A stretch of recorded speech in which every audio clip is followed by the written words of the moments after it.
Hey, everybody, I am Captain Tommy Scoville, and I have got Russ. And you know what? Now you can stop emailing me for a couple of days.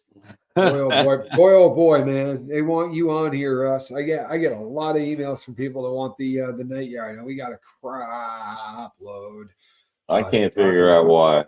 why. Come on now. We got a bunch to talk about. I'll tell you what. So yesterday I did the surviving the survivor thing, and that Susan Smith chick is coming up for paper. Now look, there's no chance. Honestly, people, you don't have much to worry about, right? She's not going to come. She's not getting paper. But there was a really big deal made about this phone sex, right? And prior to going on, Joel will always send me a video or something so that I can at least catch up on what's happening. But I tried to go and find the transcripts. And I'm going to tell you something, man. Nothing. I'll be honest, man. Like I thought that they were, catching a lick, like they were getting filthy. Mm-hmm. It was nothing like that. I mean, she's a nasty, disgusting human being, but it wasn't phone sex. It was just talking about the fact that they may have sex at some point when they get out, kind of a thing.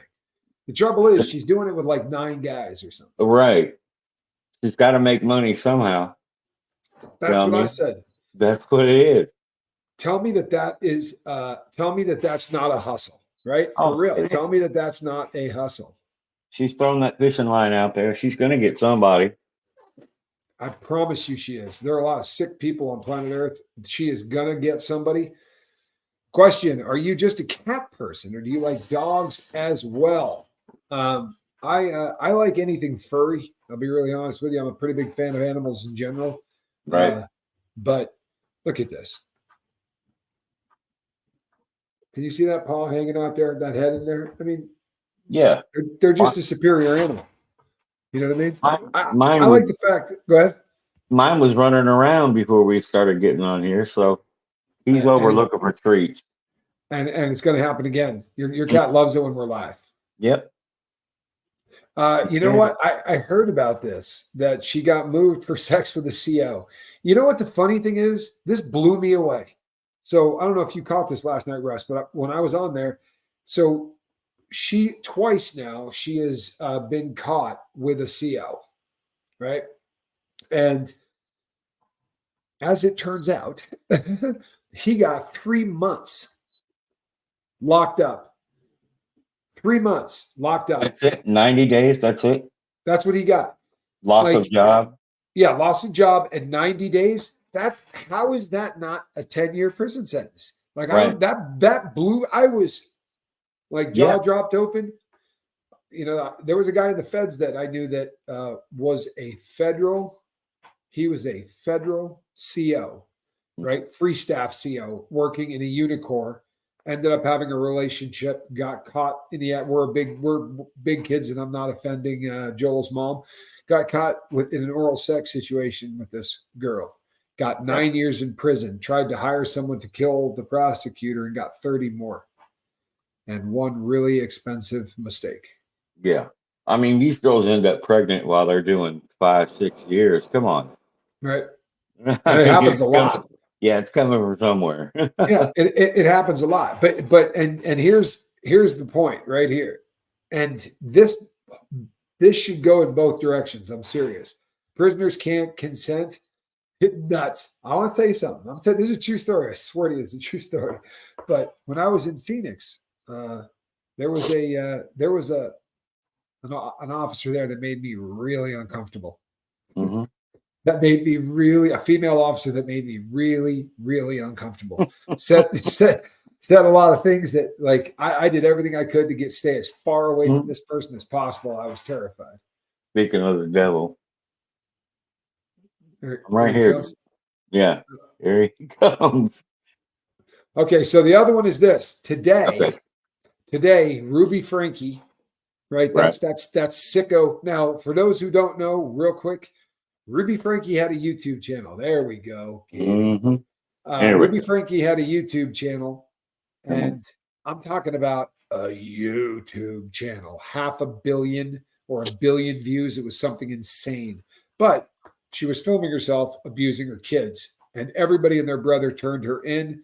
she had a partner who was a psychological creepy person, right? Mm-hmm. That individual, both of them got sentenced today. There were 6 original charges of child abuse. They pled to 4, and both were sentenced to 1 to 15 years on all 4. So they're going to do a minimum of 4 years and a maximum of 60 to be determined by the parole board. How do they get away with that? Is that not the weirdest thing? Yeah. I mean, how do they get away with that? Do they have a paid attorney, do you know, or was it a state? Oh, no. They both had high dollar attorneys, right? But here's how it works in that crazy state. You get sentenced twice, right? Mm-hmm. Honestly, and it should not go down like this, but this is how it happens. You get sentenced twice. You catch a 1 to 15, so now that's your first sentence. Right. Now your second sentence is going to be when you go in front of the parole board every single time, because they're going to parole her from the first sentence to the second one. Hope that makes sense, right? So they're going to run them back to back. Yeah, they're running one right after the other. So even if they were to catch paper every time, they're going to do 4 years in prison. But one is very repentant. The mother is super, super repentant. The other person is saying that she was the victim of the children. Of that. I'm worried about a young friend who's in Coffee Creek. Can you tell me what she can expect? She is in for 5 years, DUI times 3.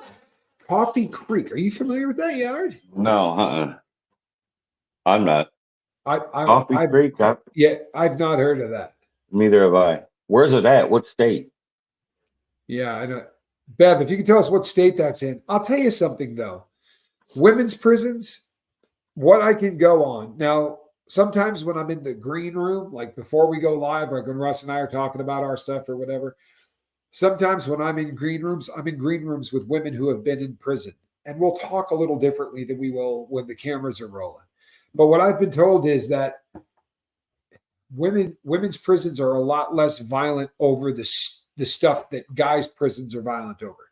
They're violent over women who develop relationships, and then the fights start happening. There is a lot of that from what I have been told. So avoid that, and you're probably fairly safe, is my understanding. Yeah. I agree with this, by the way. Sorry, go ahead, Russ. They have the same politics as we do. At least they try to. Yes. And I mean, it doesn't work because it's not as violent. Right. But they're real protective over their and they got gangs, and they got tattoos, and they got all of that. The mother is lying. I agree 100%. I do not believe she is repentant. What I meant is, and I thank you, because what I meant is the mother is really putting it on. Right? She's really laying on the repentant thing good and thick. I think she pled absolutely 100% guilty or some stupid thing like that. I mean, she's really laying it on thick. But okay, so Oregon is where her friend is at. Well, it could be a whole lot worse. Right?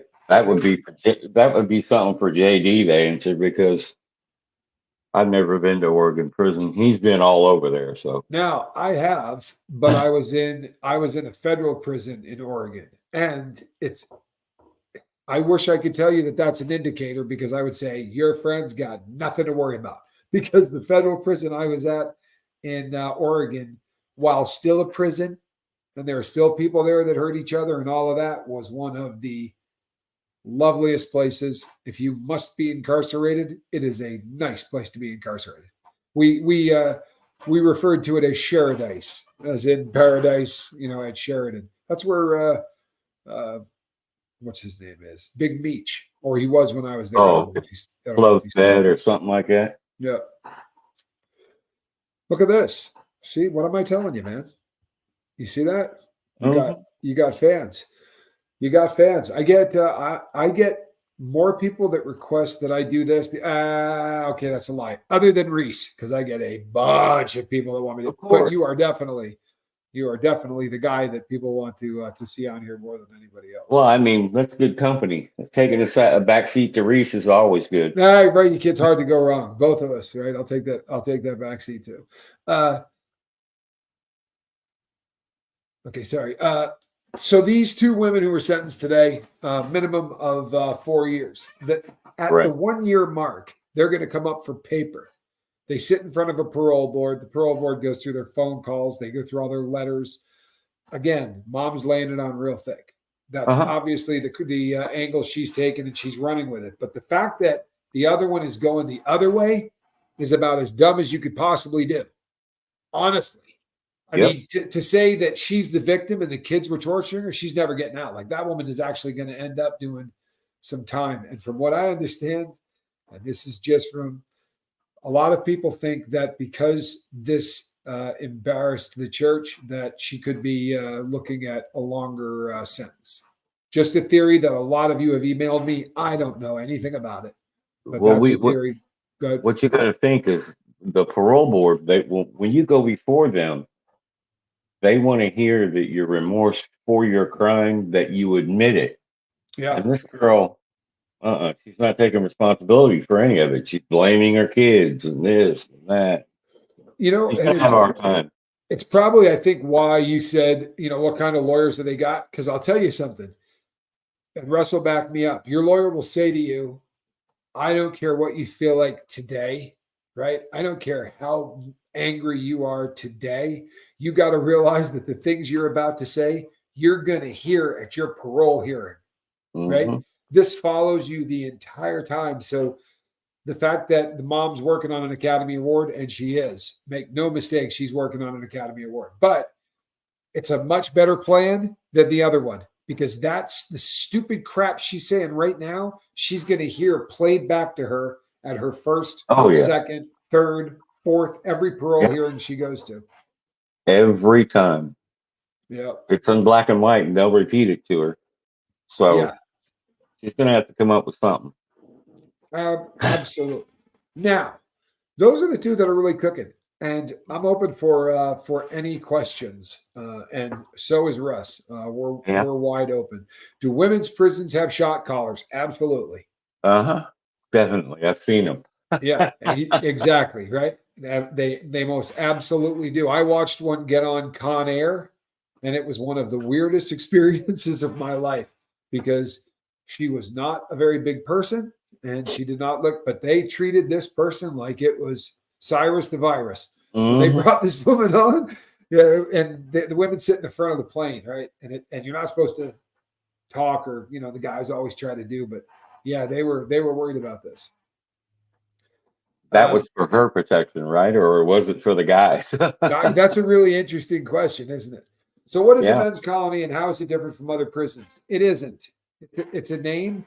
For instance, there was Terminal Island. It was called a men's colony at one time. It's just, they tend to be terms, right? There's nothing. CMC. CMC wasn't always a real good medical facility. Don't get me wrong. They would send them to Chino, CIM, Chino Institute for Men, which used to be the receiving for everybody from the southern part of California, and northern was Vacaville, stuff like that. Then they all started going to San Diego, and then even some would go to Quentin and Folsom because they got lower level yards. Right. But a lot of them would go to the CMC or to Chino, and that's where you'd start out. But nowadays, I'm not too sure. But Terminal Island in the Feds was a state prison in California that they sold to the Feds. The Feds sold it back to the state, and then the state sold it back to the Feds. I'm not kidding. That thing has gone like a property flip. It's gone back and forth on 4 different occasions. Now it's still a state facility. I mean, a Fed facility. But the only people that go there, it's guys in wheelchairs, guys with canes. It's people that are really at the end of their life. And death row for the Feds is here. Terre Haute. That's right. It's at the it's across the street from where I did my time. It's directly, but the where they do the executions was on the FCI side, right? So at the old yard. So it's really strange how it's set up, and it's the only, when you look across the street from where the prison we were on, everything is 2 stories. Every prison you ever go to, Victorville, all of them, because the upstairs, the downstairs. This one has got a whole other set on top of it, and that's the death row. And they live a completely different life. Those guys can get certain kinds of tobacco. There's just they treat them very, very different because they're not, in theory, going to be living long. Sandy, the term I think you're looking for is shot collar, and it's not shock but shot. You know what? I get this a lot, and it's because I mumble. This is about the fourth time I've got this question. It's because I mumble. But it's it's the person who calls the shots on the yard. They also, like in the federal system, they get 10% to everything that comes in. So if someone's smuggling something through visiting and you're bringing in an ounce of dope, a tenth of that is coming right off of the top. Also, if I run a poker table, right, and I'm a white guy and I'm making $1,000 a month on my poker table, I'm giving 10% of it up. Like that's how it all works, and it goes to the shot collar on the yard. And people, you pay if you're hustling out of the kitchen. You're paying. Everybody's paying something. You know, that's how it is in the feds anyway. They used to be delivery boys that are sell all the time, you know, because of my celly. But I would go and have to pick up all kinds of clavos. You know, always fun to carry. Yeah, being a porter, that's what I had to do. Yep. You know you want to hear a good one? Because this one actually I think is really funny. Hold on one second. I can tell you a little bit about that, but this is funny. So we had, and God forgive me, but so when I was at Victorville 2, right? This is the FCI at Victorville. We had 2 guys that were hearing impaired, right? Now they have to wear a jacket, and it's neon, so that the guards in the tower know these guys can't hear them, right? Because if not, they're going to yell something. This guy doesn't react. They don't want him shot. So those people put those on. Now, when we were trying to get dope from a different unit, one of the guys was in our unit, and we would take a guy who looked really similar to him and put him in this collared jacket and send him across the yard. And he would get really upset because he was a guy that he wasn't particularly bold, but he was the only guy that looked even remotely like this guy. And we'd say, "We need you to make a run."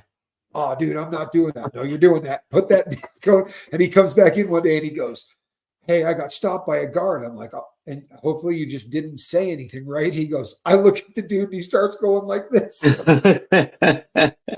He said he looked at him and just said, "They made me put this coat on, man. I just tried to get over here and get some paperwork, and I need to grab a couple of books of stamps." He's basically told on himself. But I was laughing. I'm sorry. So life on death row. I can tell you that if you want to see a great, probably the best I've seen, read. You're familiar with the story of the Memphis 3? Is the Memphis 3? Yeah. 3 of them. Yeah. Okay. Damien Eccles wrote a book while he was on death row. That is absolutely a must read. If you want to see a really great depiction of death row, I think, and I've read a bunch of death row stories. His really does an amazing job of painting the picture. But as I said, I know that in the feds, it works like this. When you get in there, you are in a cell alone and you're never allowed to interact with anybody else. You have your own television inside your cell, but there is zero interaction. 2 years of doing nothing wrong in there. And you start to get out at the same time as somebody else that did 2 years of doing nothing wrong. And they will allow 2 people out at the same time. There's a refrigerator in there and a freezer that these guys can buy stuff and put it in. And during the day, everybody is out for 1 to 2 hours in that day room that has the freezer, the refrigerator, so they can buy pints of ice cream. They can buy all kinds of stuff. If you went to the shoe where I was at, they sent you across the street. So they would be above you and you'd get in the vent and say, "Hey," and those guys would all chip through the vents and get holes in it because they could sell tobacco. Right. They're the only people that can buy the stuff.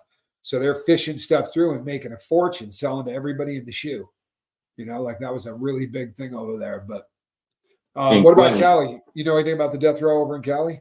In Quentin, I mean, I never went there, of course. Thank God. Yeah, but when I was in Quentin, I was only there briefly, but it was really, really high security. I mean, they cleared the yard when they had to bring a death row inmate to medical. They had like 4 guards on them. They have their own It's like Corcoran shoe program. They had their own like caged in backyard. They only go out one time. Nobody goes out to the tier for any amount of time, really. And they have oversized cells. So they have more room. That's about it. There's not much concession. Like even in the feds, I know that their cells are bigger. They don't have a cellmate, right? Which is either a plus or a minus depending on how you look at it. I personally am. I've never really had a problem with the whole solitary confinement thing. And if I had a television, especially back when that wouldn't have bothered me, I think that would have been just fine. You know what I mean? But you'll hear some of the dumbest stuff you've ever heard. I had a cellmate that was talking about. I'm not joking. Who said, "Yeah, those guys get tobacco, man. They got a TV in their cell. They got it made." Right. I just went, yeah, hard to argue that. I mean, they got it made, all right. You got to understand, when somebody goes somewhere, they're not going to go into a cell immediately. I mean, if you're the low man on the totem pole, you get to that yard, you have 1,000 other guys that are doing life or high sentences. They're going to be vying to get into a cell. Right. And everybody's going to start out basically in the gym. Yeah. Unless you're high profile or you got something going on, you're playing with your poop or not showering and you're on the floor of a gymnasium, literally. Right. You're in a boat. They're stacking you. Yeah, they're stacking you as deep as they can. Pretty high. So I mean, in the middle of a gym. I don't do well with that, man. I really don't. No, I'm hitting the cop as soon as I get there. You know what? The one in the feds is the big one is that when you get there, like because there's only two places that will do this to you, right? And it's their transfer centers. Now, when you get there, they'll say, "Do you have any enemies?" And you go, "No, I don't have any enemies, none." Oh, except, and then list off the three biggest gangs you can come up with in your head, and they will take you straight upstairs to the top floor, which saves a lot of time. Because when you get off of that bus, you got to fill out these little papers, and there's about 150 guys because the whole airplane dumps into one room, and you got to fill out papers. Do you have anybody you can't live with? Is there any beefs? I mean, if you go into general population at that transfer center, those are actually the coolest people I ever met. I met there, but but I'm not much on dorms. Fortunately for me, I was never there for a long stay. Some guys get trapped there. Like if you got there during the whole epidemic thing, there were guys that were there for like 7 or 8 months. Yeah.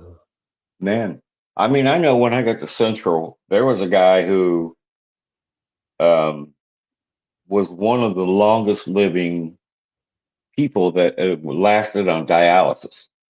Really? This was Chino Central. There was another guy in Indiana that lasted 25 years. But this guy, I think, lasted 19 years in the joint. And he stayed at Chino Central because that was a medical facility close to a hospital or a medical facility that could do his dialysis.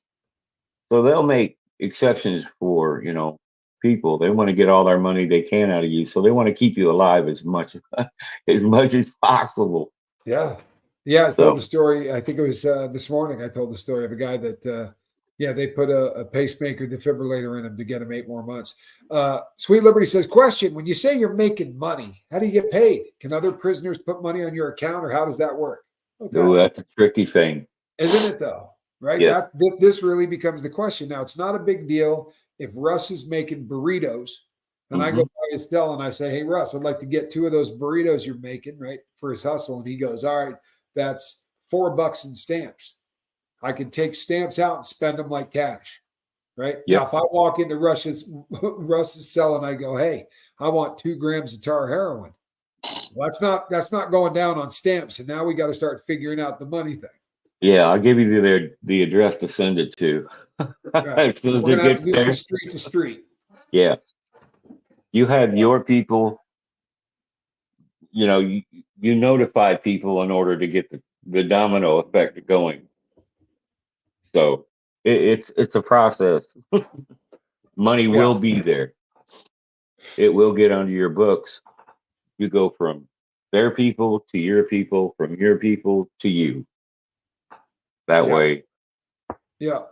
And over time it's evolved. Like I remember back in the day, somebody was calling somebody and they were sending Western Unions, and then it became Green Dot, and then it became Cash App, and you'd hear it happens this fast. What used to take days inside, someone will now call their people and they Cash App something to somebody, and it's done and paid for in 5 seconds. But in the feds, you don't have to worry about that in the beginning. They're real good about letting you buy it on time. Right? Hit credit. Everybody gets in there with a 750 credit score.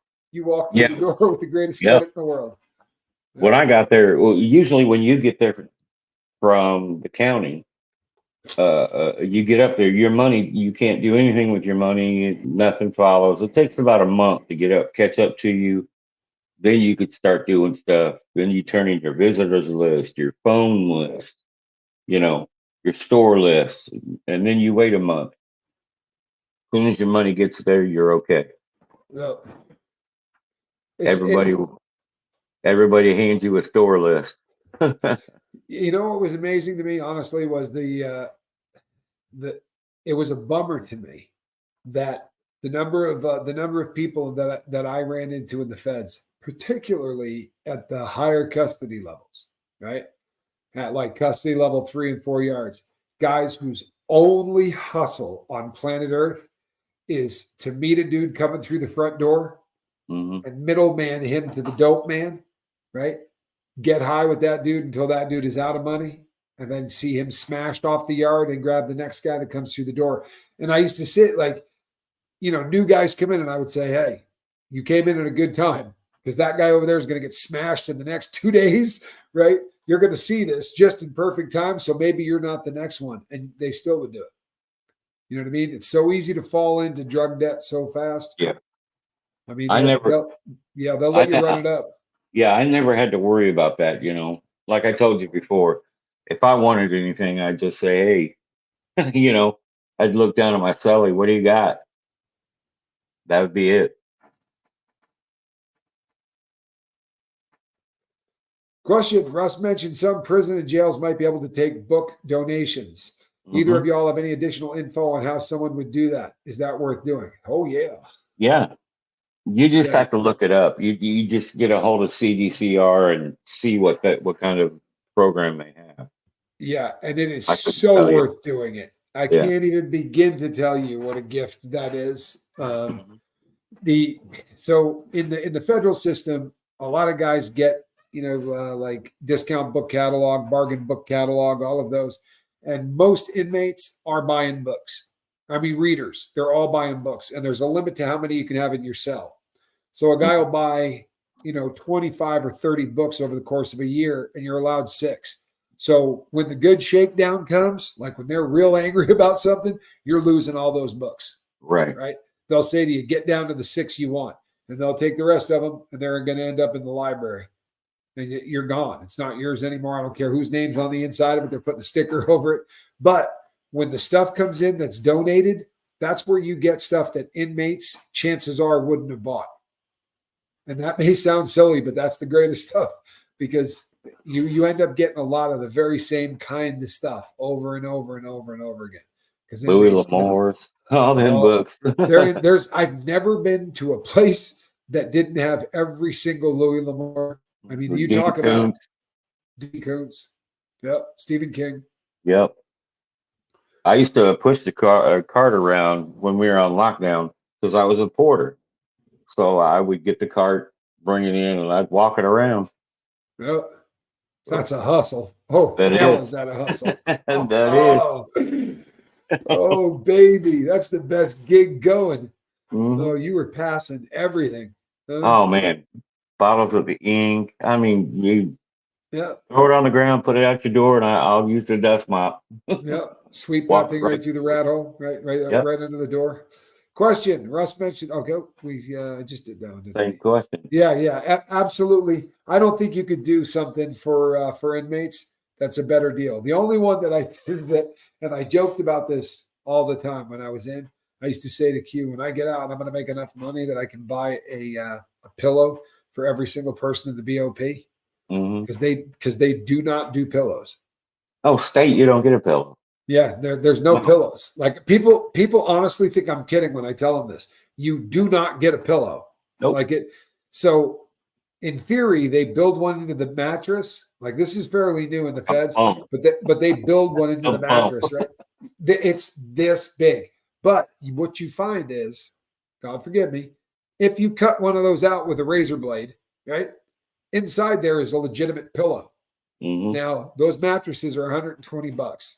And I can't tell you how many times I'd look down at that thing and be like, yep, I'll take that $120 when they catch me. Like I'm sleeping on a pillow until I get caught. I'm using a pillow, man. Mm-hmm. I'll pay that $120. I pay a lot of us used to use our laundry bag. Remember the mesh bag? I don't know about the but our mesh bag for laundry. Fill it with t-shirts and everything you could get. Roll that up and go. Yep. Wrap it in a sheet. You got a pillow. I am absolutely 100% convinced it is cruel and unusual punishment. And I'll tell you something that's worse, right? I'm an old man, right? And I skied a lot, and I skied moguls. I need a pillow between my legs. So in a prison that does not give you a pillow, you got any idea how ridiculous I looked? I had a jacket, right? I had a jacket rolled up between my knees, a big, thick winter jacket in the middle of July. I had the 2 rolls of toilet paper. When you first get there, you got nothing. 2 rolls of toilet paper in a laundry bag tied, with your head under, just thinking this is the most miserable existence. And then when I got to Unicor, guys would make pillows. And I mean, we had sewing machines, we had everything. Oh, dude. But to get one of those pillows home was not the easiest thing in the world. But, to smuggle it back out. But boy, you could make a good pillow in there. Right. I saw Huck said something about convicts. Yeah, they roll the mattress, but they don't roll the mattress to sleep that way. They roll that mattress because they don't have a choice. Yeah, they don't have a choice, or they don't want to sit. I mean, you got somebody coming in your cell. You don't want to sit them near where your head sits, or have anything foreign. That's more or less making room to sit down. And there's a lot of gangs, right? And certain yards. For instance, I was at a yard where once they popped the doors in the morning, your bed needed to be your mattress needed to be rolled up, and that mattress needed to be rolled up until lockdown. That's top bunk and bottom bunk, because nobody was going to be sleeping when the doors were open, and I hated that. Yeah, they didn't do that in the whole world. That was the absolute worst, because I'm a reader, you know what I mean? And I'd be standing in there reading, squatting, reading, but you could not lay down. You couldn't do any of that. Why no pillow? Says Don. Well, that's a good question, isn't it? Mm-hmm. Is it a safety concern? Absolutely not. It's they're jerks. That's what it is. Honestly, there's no good reason whatsoever. Yeah, unless you want to buy it on the store list or from a catalog. Oh no, in the feds, that's not an option, right? Really? Like no. I was never on a yard where you could buy a pillow. I would have bought 12 of them. We just didn't have that as an option. You did not get. And one of the really funny things is I bought this piece of crap that was one of the original jail issues that had been around forever. So it was about this thick, right? I mean, it's made of the same stuff that the mattresses are made of, that thick green stuff that starts to crack and peel. Okay. So I tear this thing apart, right? And I start to pull the stuffing off. Right. And I stuffed this thing into a pillowcase, and it is the biggest pillow you've ever seen, right? But the stuffing was black and white. So this thing got affectionately named the cow, because when you look from the side of it, you can see like black and white. So it kind of looked like a Jersey cow. Yeah. Kind of looked like a Jersey cow.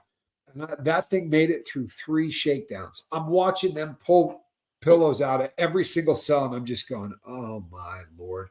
And I watched a woman walk in, tear my cell apart, come out, and I looked at my cellie. I go, she didn't touch our pillows. And he's like, there's no way we got in there. And they made it through so many. And then for no reason, not even during a shakedown, I just had a cop walk in one day and go, the hell is that?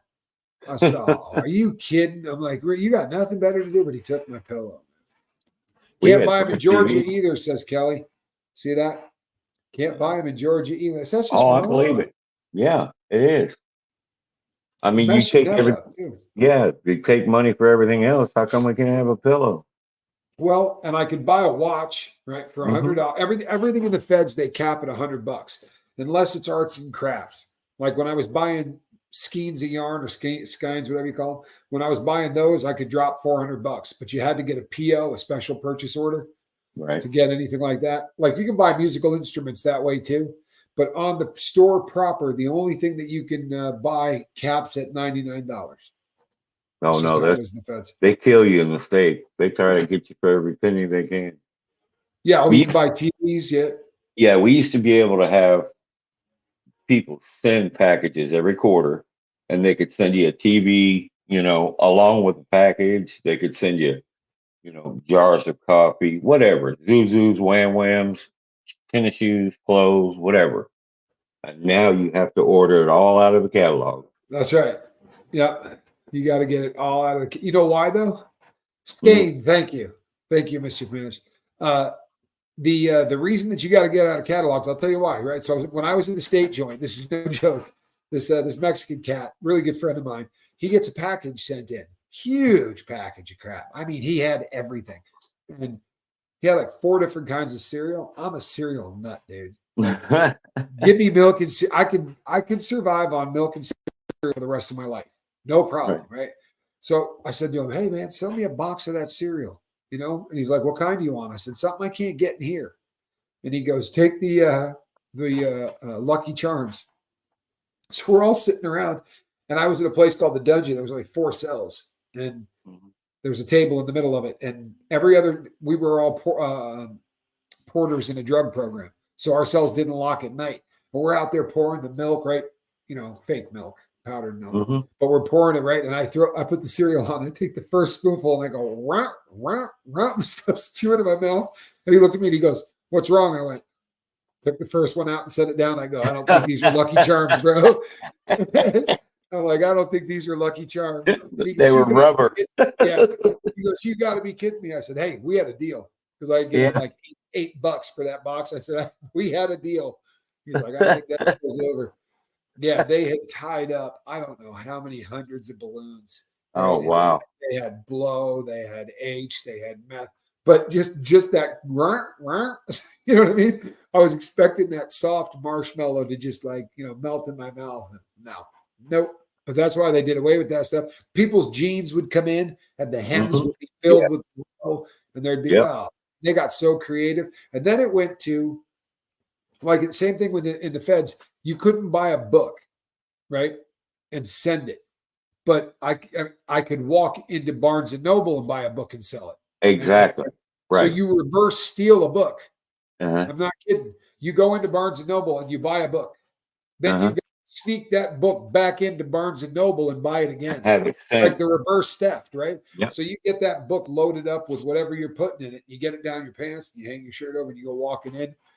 And then you walk back up to buy it. You say, "Hey, I can send this to a prison, right?" And they go, "Yeah." And what they're going to do is they're going to pick the Barnes and Noble that's closest to that prison, and they're going to ship from there. And your Mhm. book's going to go back on the shelf with a load of dope in it. So what you would do is you'd open up the inside of it and you'd write something, to Russ. Keep Uh-huh. up, man. Make sure now they can't do that. They're actually going to have to ship that book, and they would ship it, and it's coming directly from Barnes and Noble. And they got away with that for a long time. Yeah. And then they said the only bookseller that they will take is Amazon Mhm. or the magazine places. And you're not getting anything in that way anymore. Right. At least not in the feds. Now it's I, magazine. the buddy that I just had that got out doing life, he actually had to send me the catalog of what we could order out of because Yeah. I'd buy him a bunch of stuff while I was in. So prison had their own catalog that had to be sent out. Yeah. So now you can only do, Yeah. what's in that catalog, and they take care Levi's. of everything. Something like that. Yeah, they were Levi's. They were, I mean, everything: TVs, headphones, shoes, socks, underwear. There was everything. You realize you cannot have any of that in the feds. Really? They had a law called the Zimmerman Act, and they did away with everything. Man. Everything. Hold on one second.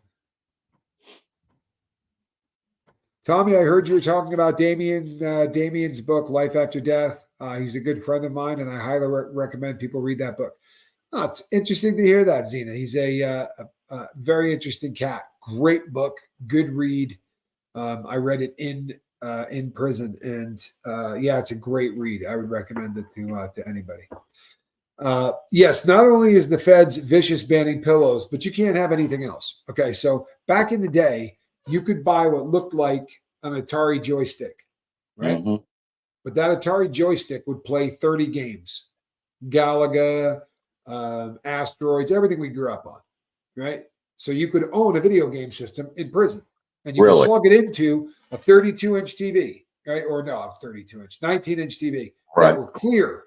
They were clear plastic. You could see the guts inside them, so you couldn't hide dope or a knife inside, right? And you could play these. They said after the Zimmerman Act, everything goes. Weight piles. If you had a magazine that had a picture of a nude woman in it, it's gone. Right? They just created a black market. That's all they did. They created a vicious black market. That is it. Because what happened is there are guys in there that still have those magazines, right? Mm-hmm. And you used to be able to have any magazine, right? Mm-hmm. As foul as you wanted. So the guys that are grandfathered in, as long as they're in a manila envelope, they can't take them. But if they accidentally leave it out and somebody walks by and sees it or whatever, but they work with the guys who work in the copiers, right? People that work near the copiers, and they make black and white copies of that stuff, and they sell it on the yard. And it's an industry.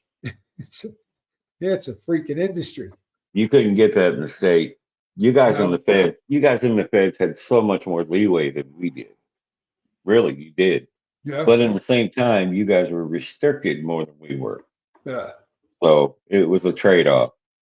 Yeah. No, they because of how the feds was set up, there's always so the sports book, for instance, if you saw our sports book tickets in the feds, it would blow your mind. Right? This isn't a couple of guys getting together and going, hey, what do you want to bet on? I'm talking about thousands of tickets, professionally printed, right? That have been typed out. Like these things are ready to roll and cut to size with a top and a bottom, so that when you put your bet in, you rip the bottom stub off, and if you win, you bring it back to it's pretty vicious, man. It really is. I was super impressed with the bookies. I was super impressed with poker tables, stuff like that. And the guys that run the stores, some of those stores are so big that they're in 3 cells. Oh yeah. You know what I mean? They got 3 cells. It's bigger than the store that we shop at. We had a couple cells. Don't get me wrong. I mean, the under the bottom bunk was just packed. The lockers were packed, but we had to have a limit, so we had to, spread it out with other homeboys. Yeah. So it was good. From time to time, you guys will see the man that broke my elbow in here, Jeffrey Canale. When Jeffrey Canale and I did time together, he was in the state, and the two of us ran a sports book, and there was only one other guy on the yard that ran a sports book, and he wasn't a big fella. Mm-hmm. And really early on, Jeffrey said to me, man, if that dude just would shut down his sports book, you got any idea how much money we'd make? And I said to him, let me go talk to him. Yeah, there's that seed. I said, let me go talk to him. Maybe I could talk him out of doing it. He goes, man, dude's been doing this a really long time. And I'm not kidding you. Number one, we're pretty yoked up, right? We used to joke and call it the steroid crew, because we were all on creatine and we were all hitting 3 wheels. Pretty yoked up group of white boys. But I went walking over and I said to the guy, hey man, how long have you been running a sports book here? I swear to you, he goes, I don't know, but I ain't doing it this season. I'm so sick and freaking tired. I'm not kidding. He goes, I'm so sick and freaking tired of doing it. And he goes, I got more tobacco than I could smoke. I got more food than I could eat. He's like, I'm out in another year and a half. He's like, I ain't doing it this year, man. I just hate it. Right. I said, then it wouldn't bother you if I were going to do it. He's like, no, knock yourself out. So I went walking back over like this. For real. I went strutting back over. I went strutting back over to Jeff. I said, I told him, what's up, Doug? He's like, what? I said, it's over. That's over, man. Yeah. I let him go for a couple hours too. Like he was he really thought I was doing something. The yard and everything, so it's all good. I said, this stuff's ours, man. This is ours. Yeah. We had some big days too. We really did. Yeah. We had a couple of huge days.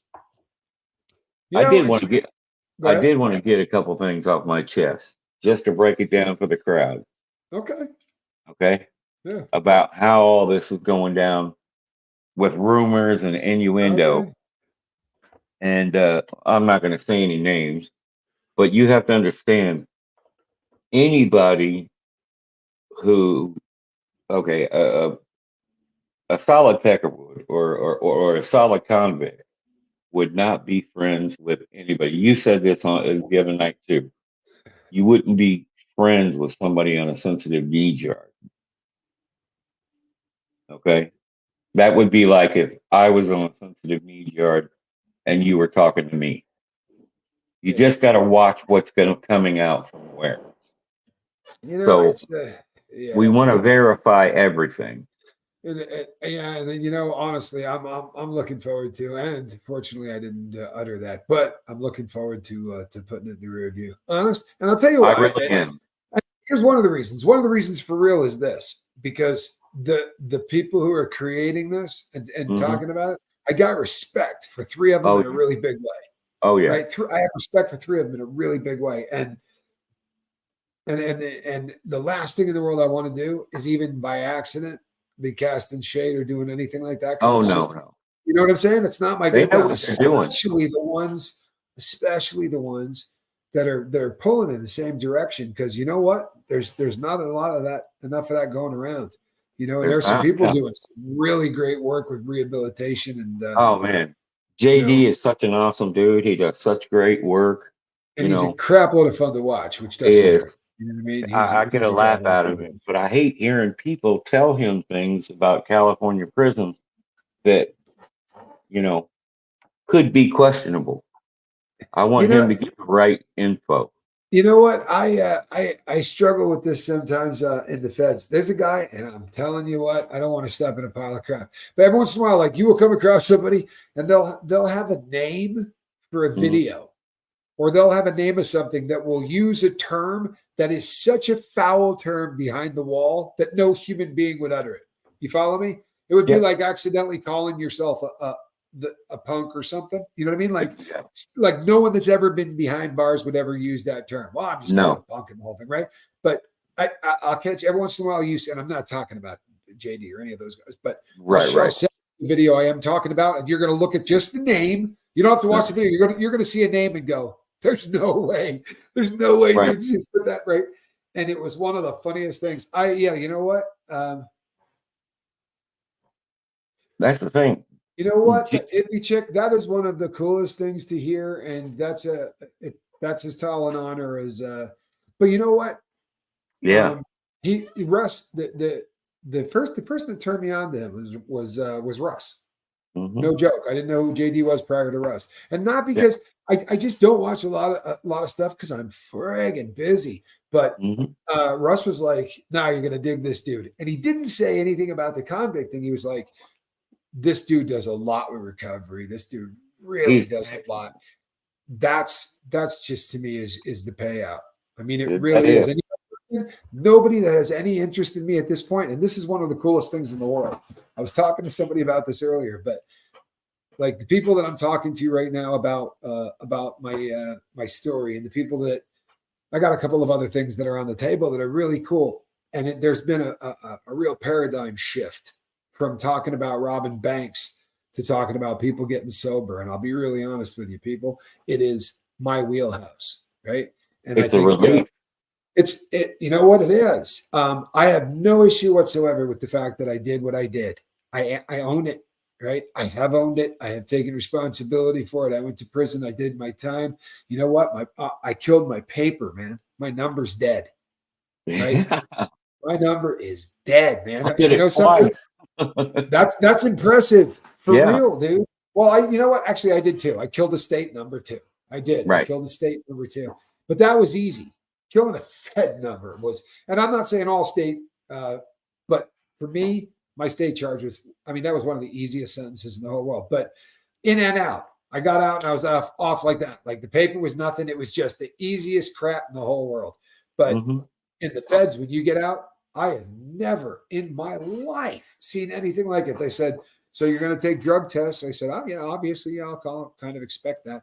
And if you fail when you're going back to prison, I was like, there's not a 3 strike. The guy goes, there's not a 2 strike. You fail when you're going back to prison. Who is JD? Yeah, she said that. JD Delay. JD Excellent Delay. man. Excellent man. Does excellent work for sobriety and bringing things out. He is just perfect. And he's a former convict. Yeah, he's a ex-con. Yeah. Now, I will say this. He needs to work out, man. He looks like he's kind of skipping chest day. Yeah, I was worried about him. Maybe he wants to get back on the pile. I'm not mocking him, but maybe get back on the weight pile. I'm not trying to show you everything, but you know what I'm saying? When you got to turn sideways to get through the doorway, you know what I mean? he could put he could rest one on there. He's got some hood. Yeah. I love him. I mean, I caught him and I told you about him, but yeah, I want to make. Yeah, he says he's a wee bit animated, and you know what? Look, straight up, no two ways about it. He has a style that is way more animated, and you know what? Look, I'm not everybody's cup of tea to be sure, and you know, no one is everybody's cup of tea. I do dig listening to the guy. I really do. But the big thing for me is this, honestly, there are prison shows that just glorify prison. Yeah. And that's the hardest thing in the world for me to wrap my brain around. Because I'm going to tell you something. It is the least glorifiable place on Mother Earth. It is. Right? There's just not anything cool about it. But there are people who have gotten out and have honestly gone out of their way to try to let people know that recovery is possible. You know, last night, if you caught Surviving the Survivor last night, a lot of you reached out and were bummed out because the doctor on there said some stuff about convicts and the ability to rehabilitate. Right now, he was talking about, he was really talking about the Susan Smiths of the world, but it bummed out a lot of you, and a lot of you reached out to me. You know what? People say stuff, right?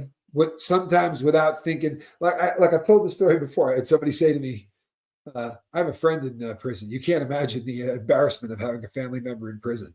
And it was just one of those things that as soon as the person said it to me, I was like, I wanted to go, holy, what? But I said, nah, I can't. I don't have it, but I got a bunch of family that could probably explain it to me. And he went, right. Oh, yo, but not like you. You're different. Oh yeah. Yeah, no, I could tell, right? JD's been through like Florida, I think Florida and Oregon. Was it Oregon? Yeah, I know he's been to more than one. He's to more than one state, and I've seen him with Larry Lawton. Larry's fun. Yeah. He's done some other stuff too that was really cool. I've been catching a lot of them, and there's nothing. He's got my respect to the end of time for what he's doing and what he's been through, because he knows, and I know because I've been on the end where I've got my hands on a couple of those baby sniffers, and diaper sniffers, and all that stuff. So I actually got 3 of them, and he's got plenty too. So it's just what he's done in his life and what he brings to the table is just phenomenal. You can't say anything more about him. But I do have to turn the volume down when it gets on. He is really, really up there. Yeah, he's animated. He's animated to beat hell. I mean, he really is. But you know what, people? As I can't say enough that if by some chance you use a platform that you got to talk about people doing recovery and things like that, then you got my dying respect. And you know what? He's got a big platform. He does. And you know what? You can make a lot of money with a big platform and do nothing with it to give back. Right. I mean, I promise. People do it every day, but he's given back, and my hat's off. And I'm honored that he said nice things about me. I really mean that. But you know something? I do think that at least in the wood community, I can't speak for everybody. I can't, but I know Russ would back me up on this. There isn't anything that feels better if you've done time than watching somebody that got out that's making it. Like there really is something so friggin' satisfying about that. I don't know how to explain it. It is. It's proving everybody wrong, and you can change your life. You can change your addiction. You can fix yourself, and you can take the right path. You know, just because we've done, you know, years and years and years, and we know how it is, doesn't mean we have to be that way. Doesn't, you know, we can change. We can make better choices, and that's what we've all chosen to do. That's what this channel's about. His channel's about, and that's what it really comes down to. You know, and I think, and him stopping by earlier and saying something in the chat. I mean, I would absolutely, I'd love to do that. With 500,000, with 500,000 people in that chat, I might get lost in the shuffle. I was really glad he did. I can't tell you the honor. That's honestly. He shouted you out a couple of times, I think. I mean, I've seen it. That's a big honor, man. It really is. I would do a back handspring to work with Gat. I really would. I'm sure you will. I'm sure you will. I would bend over backwards to work with the Cat. There aren't a lot of people that are using their platform to push stuff forward. I mean, I shouldn't say that. I mean, within the genre of prison stuff, there's a ton of people. Good God! I mean, look what Aaron's doing. Look at what I mean. I meant the prison genre. You're right. I don't want to step in a pile of crap in that. You understand what I'm saying? There are so many people, but within the prison genre, a lot of times it's just the glorification of a life that doesn't need to be glorified, right? You're right. But yeah, you know what I mean? Like where you go from there does need to be glorified. You know, where you go from the day you walk out, and that's what he's done. And I mean, you can't deny it. Yeah, the man's awesome. He's got my respect. And I always felt that way about Larry Lawton. And I always tell Larry, you know, one less F-bomb. I love Larry, but you know what? If you drop an F-bomb in the first, 10 minutes of a show, it really does a number on the ability for the algorithm to push you out. They started getting serious about that, and I love Larry, but Larry's good for 4 F-bombs in the first 2 seconds, unless everything went perfectly smooth getting there. But like, I think I've done 2 shows and both times he's been like this effing thing, that computer with the F. he's colorful as hell, dude. I love Larry, man. I really do. I love Larry too. But that's another cat that's working really hard for prison reform. And you know what? I've had people write to me about Larry. Larry's sharp as a tack. You know what I mean? Larry has that old school kind of Northeast convict sound to him. That is a smart dude. Spent a lot of time in law libraries. I promise you, that's a smart dude, man. Some of the things that Larry's been through, because I think my time in the joint was like late 80s through the 90s and all that. And then you are like later. Yeah. You know what I mean? And I think JD's right in there too. And Larry and I were in at the same time, but in different states. Yeah. So he did a lot of the stuff, and I can relate to Larry too. Oh, absolutely. Yeah. And then Larry at the his last throw was a Fed beef. So, you're right. Yeah, and I've been on a lot of the same yards with Larry, but Larry's just he was fun. We had a really good time on the show that I was on Surviving the Survivor with him, I think twice. I know I did it at least once with him. Maybe I was somewhere else with him, but he's a lot of fun. But JD Delay, someone just said JD from the channel. No, JD Delay, not our JD. Very, very famous YouTuber and a guy that has turned his life around. Life coach. Got out of prison, turned his life around. Yeah, and is showing people a better way. And boy, oh boy, that's why we're all here, right? Yeah, it is. So, other than that, really is. I mean, you can't beat it. Yeah. You know what? I have to throw this up.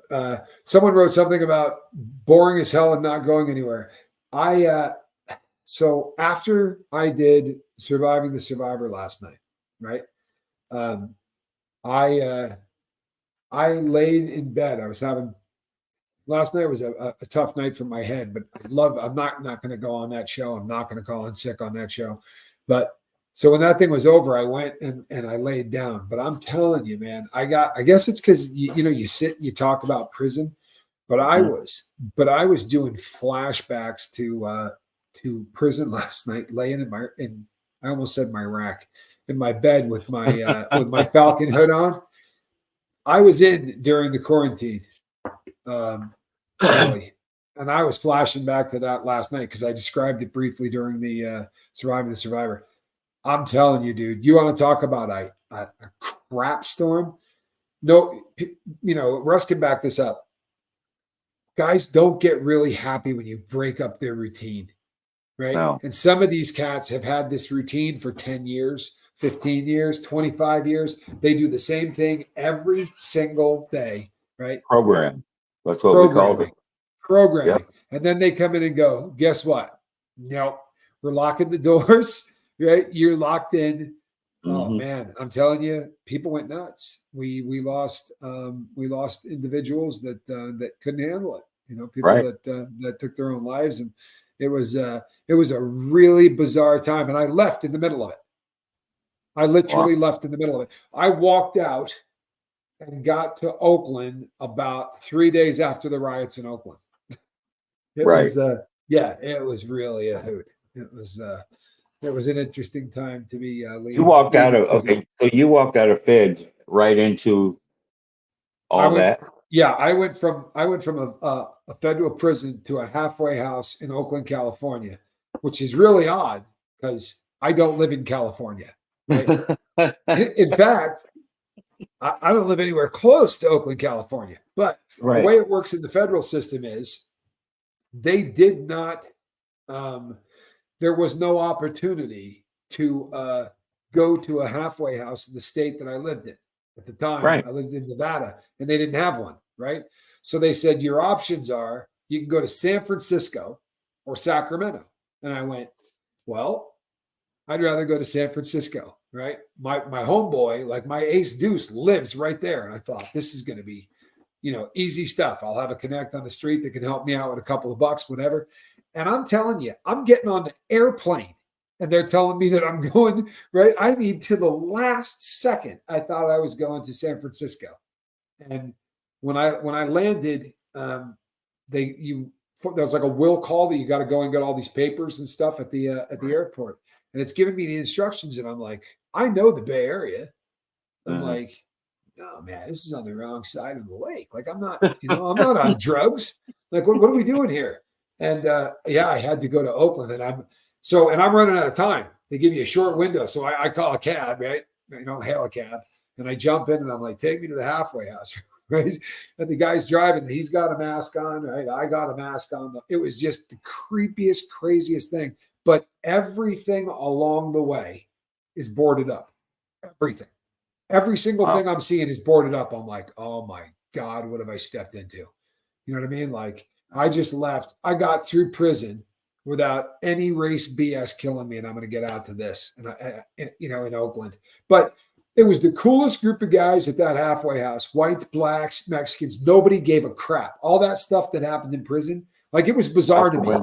I mean, like this, right? And most of these cats 3 days earlier were in prison, like walking a hard line about whites, blacks, this and that, and there's a black dude in the bunk above you.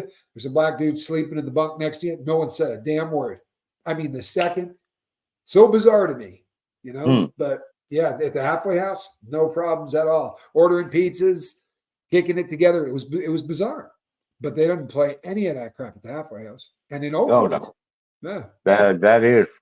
I mean, that's weird. No, it was really weird. Yeah. Because I got in there. The first thing I remember, the first time I went downstairs in the halfway house, there's a dude that is in the chat every once in a while. He's a friend of mine that I met at the halfway house, Bubba. But I come down the stairs, and Bubba, a black dude, and a Mexican, sounds like the start of a joke. But Bubba, a black dude, and a Mexican are all eating a pizza. And that was the first thing I saw when I walked in, and I went, in California. I said, well, that's different, right? I didn't see that coming, but there were no white tables, no black tables. There was no BS. It was lovely. But we were locked down. You weren't leaving that building for any reason, right? I got one pass to go to the DMV to get my driver's license, right? One pass. And then I got one pass to go to a job interview. And And I'm telling you, dude, I was in there saying to the guy, hey, I'm getting this job. Whatever we got to do. Like, pay me less money. Like, you tell me what we got to do, but if not, I got to go back to that halfway house, man, and not leave it. And he's like, are you afraid of small places? No. No. Right? I'm the most claustrophobic fool you have ever seen. Right. Oh my God. For real. I don't like phone booths. And he's like, first he said heights. He's like, how do you feel about heights? I jumped out of airplanes. I ain't worried I'm about good. it. Yeah. Yeah. And he's like, how about small places? I go, oh yeah, no, I'm good. I'm good. And one of the guys I worked with, right, a guy named Eves, a black guy, one of the funniest dudes you've ever seen. But when we walked out of the interview, because we were going back to the halfway house together, he goes, hey, I lied, Wood. I said, about what? He goes, I don't like high places, bro. He's like, at all, dog. He's like, you don't understand. I go, hey, I got your back. You crawl through the small crap, right? And I'll take all the high stuff. And it just didn't work that way at all. We got there and they were like, both of you in the tubes, both of you up on that. We went up on the crow's nest on a boat that was on the ground, right? On top of, right? You have to sit it on top of it's held in place. Right. So from the deck to the concrete is like 60 feet. And we got a crow's nest on the top of it. And to get to that, you got to be on one of those. Right. You got to cherry pickers. Oh, yeah. Man. We were in the basket and he's like, hey, it don't mean that much to me, Rock. He keeps going, lower this. It don't mean that much to me, dog. He's like, I don't need this job. It don't mean that much to me. I'm like, close your eyes, bro. I'm like, keep your eyes shut. He's like, and trust you. I said, just keep your eyes shut. We got Look this, up. Man. That's all you got to do. Got Look this. up. No, we actually got up onto this thing. I made a video of it. It's on Instagram. I got one of the best views of the Golden Gate Bridge with the sun coming down. Right. But I had to remove all the background because he was cursing like I was having a lot more fun up there than he was. Right. But I also crawled through a lot of tubes where he was just whistling and having a good time. And man, I couldn't have done it. My palms are sweating thinking about it. But the other option was going back to that halfway house, man. Huckleberry says 57 going on 6. Perfect. So is DB Cooper famous in those prisons? Meaning, is he an object or lore? Well, he is a federal hero. In the federal system, I don't know how he is in the state, but in the federal system, if you were to ever suggest that DB Cooper did not get away with it, you're not going to make any friends. Okay? I promise you.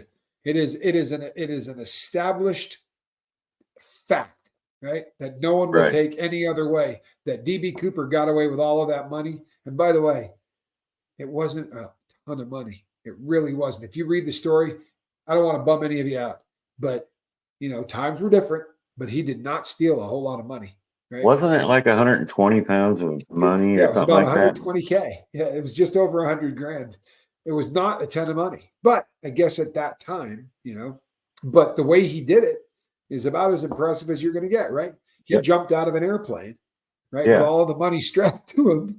He asked for just enough parachutes so that they didn't know if he was making everybody jump out of the plane. So they had to give everybody a good parachute, right? So he knew he had a good one. And he hopped out of a 727, dropped the back stairway down like he had a plan. And below 10,000 feet. Yep. Had him almost fly to stall speed and jump. He knew what he was doing. And there's a lot of theories. I've read all the books. He may have been an employee at Boeing. When it was over, he opened a printing company. Like, I have heard all of the theories, but it doesn't matter to me because DB Cooper got away with it. Yep. If you tell me anything different, I'd be really upset about that. There's a bunch of, different stories about how he was getting back at people or something like that, or it could have been an employee getting him, getting back or whatever. Yeah, it's a fascinating. There are so many. That's a good. You want to go down a rabbit hole that's fun? That's a good one. DB Cooper is a really fun rabbit hole. There's a girl that talks about her uncle, who she's sure is DB Cooper, but every time, every single one of her birthdays, 200,000 ransom Cooper received would be the equivalent of 1,352,000. But a pile of that money was recovered. Right? Not that big a pile. Not It that was big of a only, pile. yeah, Not that big of a pile, but there was some of that money that was recovered. So not all of it did DB. But so there's this niece that every single time she got a birthday card or whatever, it had a 50 in it. And I believe there was something about the bills that, but there's a rabbit hole you can go down that is an awful lot of fun. It's my second favorite rabbit hole. My favorite rabbit hole is the escape from Alcatraz rabbit hole. Yeah, right.